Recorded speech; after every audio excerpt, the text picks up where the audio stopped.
Nós estamos estudando o Salmo 68, falando do sistema ou organização de guerra, mas não qualquer guerra, a guerra de Deus. Deus tem um sistema, Ele tem uma organização e um propósito nas guerras. Imagine, tá bom? Apenas imaginar, não precisa ficar assustado, em pânico, só imagine uma situação dessa, porque eu tenho um propósito em falar isso. Um sujeito qualquer, sujeito mau caráter, né? Ele entra na sua casa, aí ele entra no seu banheiro, toma um banho, abre a sua gaveta, tira as roupas, usa as suas roupas, vai para a geladeira, abre, pega lá o seu iogurte com mel, vai sentar na sua sala, estica o pezão lá seu puff, pega o controle, começa a assistir TV, e você fala para o sujeito: vai embora da minha casa, que é minha casa. Ele diz: eu vou ficar aqui e vou trazer mais uns 10. Você só tira esse sujeito com aquele pau de amansar louco que tem atrás da sua porta, no quarto lá, ou chamando a polícia. No diálogo você não vai tirar esse sujeito. Você não gostou dessa situação, evidentemente. Só de pensar numa situação dessa. Irmãos, guerra é muito necessária. Muito necessária. Se um país, por exemplo, é ameaçado na sua soberania, ele não fala para o outro país: por favor, pode sair daí. Não, eles montam uma guerra. Guerra é muito necessária. Não é uma palavra que a gente quer ouvir todo dia, né? Que guerra é necessária, porque a gente é da paz. Mas essas pessoas não são da paz. E quando nós falamos de guerra na palavra de Deus, a grande acusação é essa, que Deus mata todo mundo, mas na guerra mata mesmo. Guerra só faz estrago, faz muito estrago.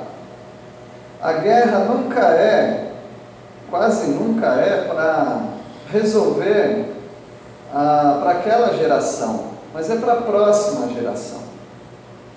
O local fica destruído, vidas são mortas, e ninguém queria aquilo, mas foi necessário, para que a próxima geração habite naquele lugar com segurança, sem intrusos.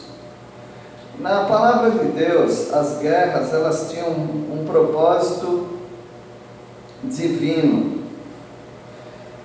Não fossem aquelas guerras, o Evangelho nem chegaria até você, porque aquelas guerras permitiram o povo a adorar a Deus livremente. Aquelas guerras fizeram com que o nome do Senhor fosse proclamado numa nação, em que eles pudessem construir um local de adoração, que eles poderiam sair nas ruas, entrar nos seus lugares de adoração, poderiam, na própria rua, eles poderiam falar de Deus, de Jeová.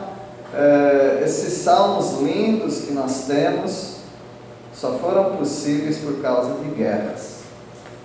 Se não fosse guerra, o povo seria sufocado. Nós lemos hoje 2 textos sobre batalhas. A batalha que o Senhor Jesus enfrentou contra Satanás e o conselho para nós nos armarmos com toda a armadura de Deus. E quando nós pensamos no Novo Testamento, é claro que nós estamos pensando nessa batalha como uma batalha espiritual. Mas no Antigo Testamento você não estuda batalha espiritual, você estuda batalha de matança mesmo.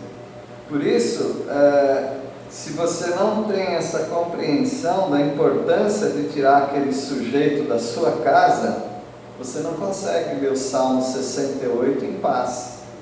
O Salmo 68 é um salmo que necessitou de guerra, a guerra de Deus, para que eles chegassem ao ponto de louvar ao Senhor do jeito que eles estão louvando, no Salmo 68 e em muitos salmos.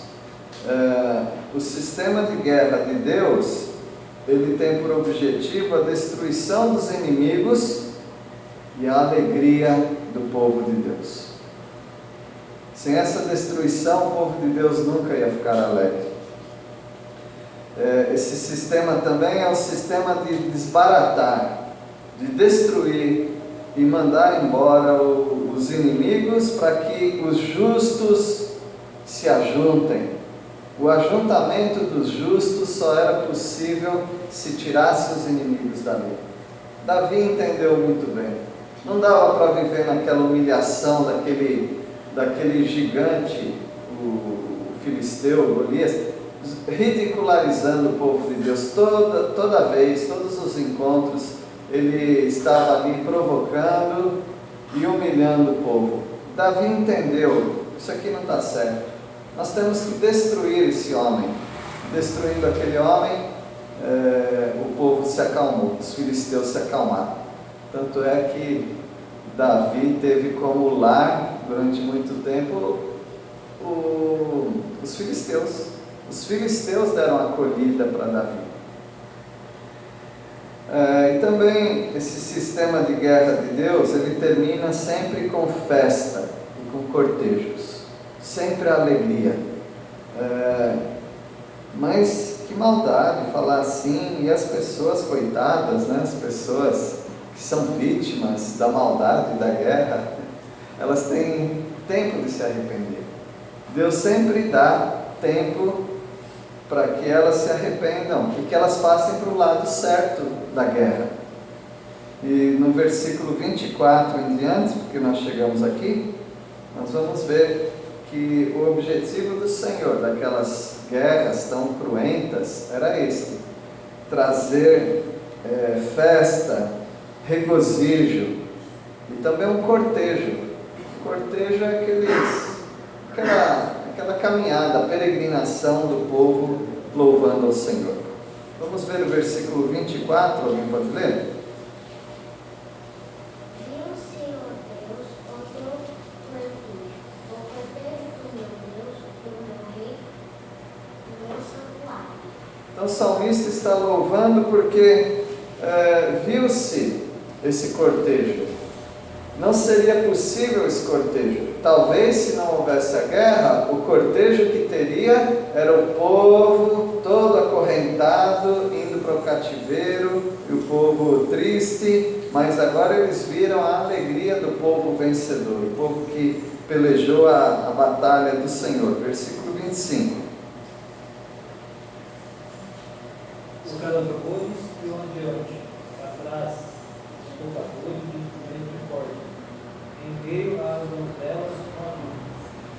As moças tocando, dançando, os cantores se alegrando, um louvor aberto, um louvor sincero, público, que só foi possível por causa da vitória do Senhor sobre aqueles inimigos. Versículo 26.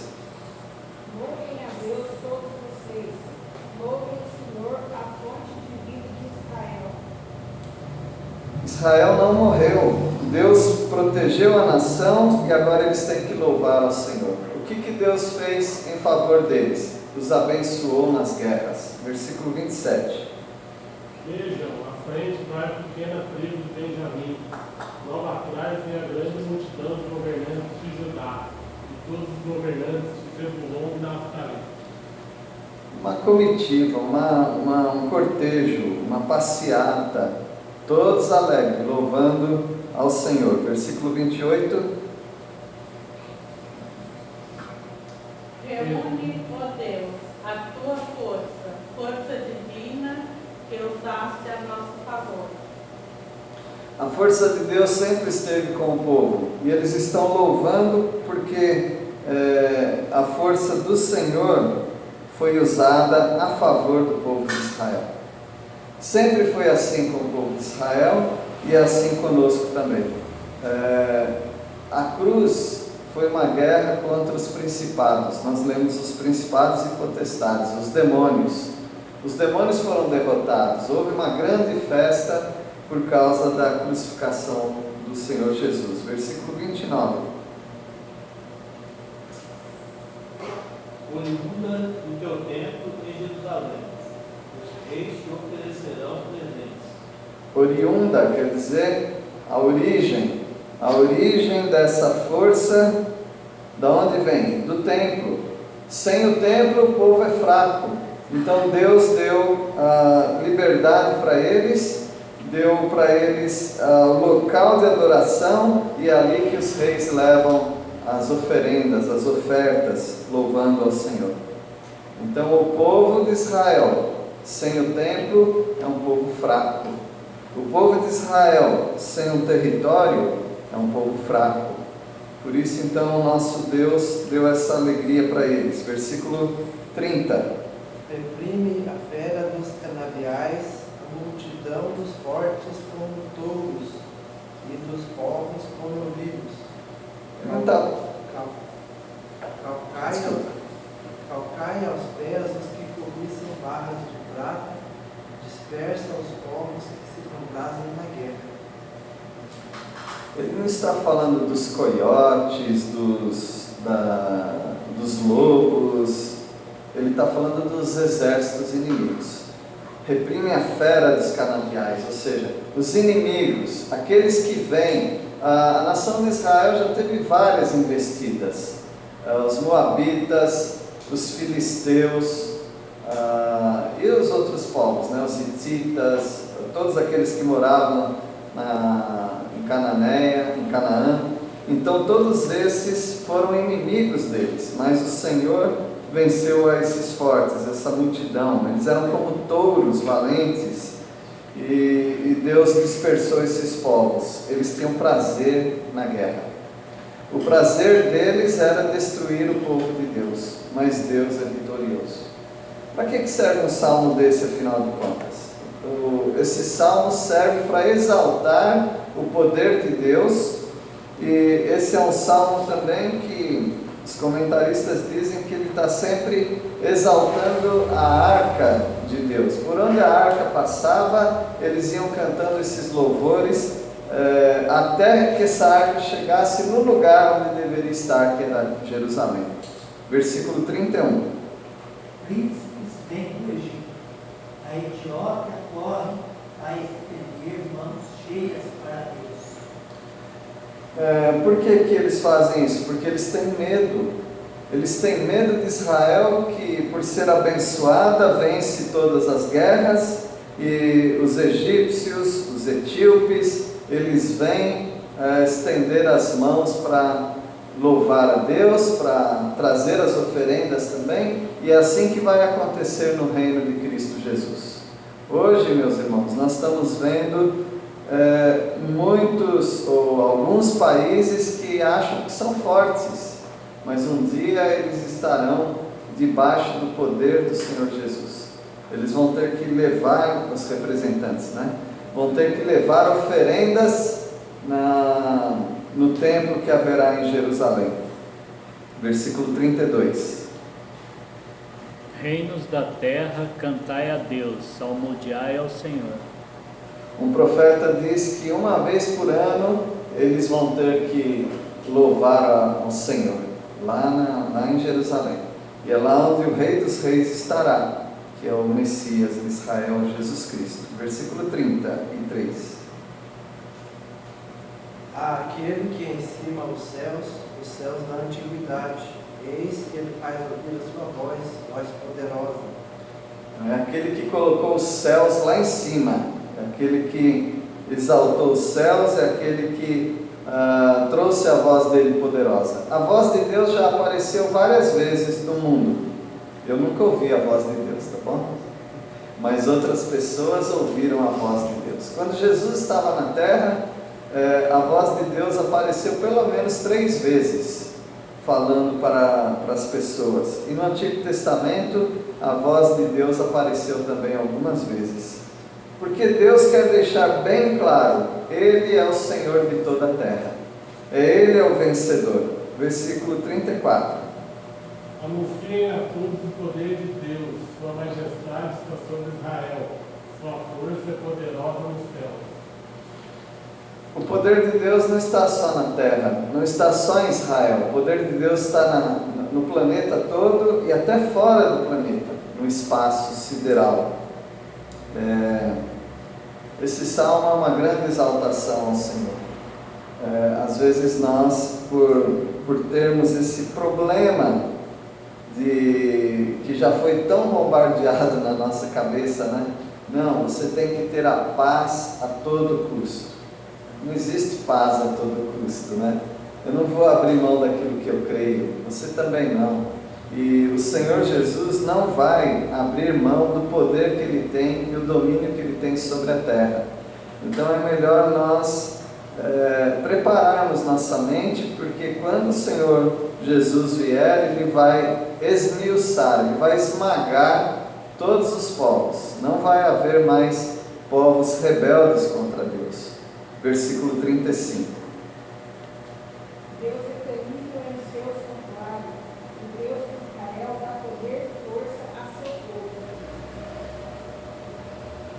E na minha aqui ainda tem, bendito seja Deus, e termina assim o salmo. A mente do povo de Israel, ela era sempre voltada a isso. Deus é forte, é poderoso na batalha. O livro de Juízes nos ensina isso. O povo caía, desobedecia, mas Deus levantava um libertador e o libertador vencia aquele povo. Aí tinha 10 anos de paz, 30 anos de paz. O livro de Juízes ele tem um espaço de 300 anos. Deus sempre esmagando os inimigos. Então toda a nação de Israel sempre teve esse pensamento: Deus não é fraco, Deus é poderoso na batalha, Deus destrói muralhas, Deus nos dá despojos, Deus nos faz entrar de cabeça erguida nos lugares. Imagina quando o Senhor Jesus Cristo veio, humilde numa manjedoura, dizendo ser o Rei dos Reis, sendo maltratado em palavras e posteriormente maltratado fisicamente. Ele deu algumas pequenas amostras do que ele pode fazer no reino dele. Ele multiplicou os pães, ele transformou água em vinho, ele ressuscitou mortos, mas foram apenas algumas pitadas do poder dele, o que ele pode fazer. Tanto é que só isso que ele fez, em João capítulo 6, nós notamos que eles queriam fazê-lo rei, mas ele falou: vocês me seguem por causa do pão que perece. As obras que Jesus fez aqui, elas não tinham como objetivo mostrar que ele vai destruir todo mundo. Não, ele só queria que eles crescem que ele é o Messias. Depois que eles crescem, só depois, aí ele poderia subjugar os inimigos. Mas o que aconteceu é que o povo queria que ele subjugasse os inimigos antes deles crerem. E eles tinham todo esse panorama. A dificuldade que nós temos de ler os Salmos, do Deus guerreador, poderoso, que extermina o inimigo, eles não tinham nenhuma dessas dificuldades. Eles tinham dificuldade em ler passagens como aquela que diz que ele sofreu, por suas chagas fomos curados. Eles não entendiam isso. Como é que esse ungido do Senhor é tão fraco desse jeito, que os inimigos podem destruir? Eles não quiseram aceitar a esse Messias proposto, apresentado. Eles queriam aquele poderoso. Então nós temos aqui dois problemas, irmãos. o problema dos judeus, que querem um destruidor, e o nosso problema, que queremos um bebezinho na manjedoura. Nós temos essas duas extremidades. Como resolver isso? Resolvendo da seguinte maneira: ele é aquele que é manso e humilde de coração. Isso é uma verdade. Mas ele também é aquele que vem montado no seu cavalo branco, com uma espada na boca e que destrói o inimigo com o sopro de sua boca. Então ele é essas duas, ele é uma pessoa com essas duas ações. E em qual você crê? É o mesmo Deus. É o mesmo Deus. Então, acostume sempre em ver Jesus como manso e humilde e a ver Jesus como o poderoso nas batalhas. Deus abençoe os irmãos. Vamos orar. Senhor, agradecemos porque a Tua Palavra nos mostra o Messias Todo-Poderoso vencendo aos inimigos, e nós, a Deus, pedimos que tenhamos a coragem de colocar a armadura do Senhor. Não é nenhuma batalha física, nós sabemos disso, porque nós não precisamos, sendo que o Senhor vai cuidar de nós. E agradecemos, ó Pai, porque o mesmo Jesus manso e humilde é aquele que vem conquistando os povos. Ajuda-nos, ó Pai, a não deturpar o caráter do Teu Filho amado Jesus. E é em nome dele que nós oramos. Amém.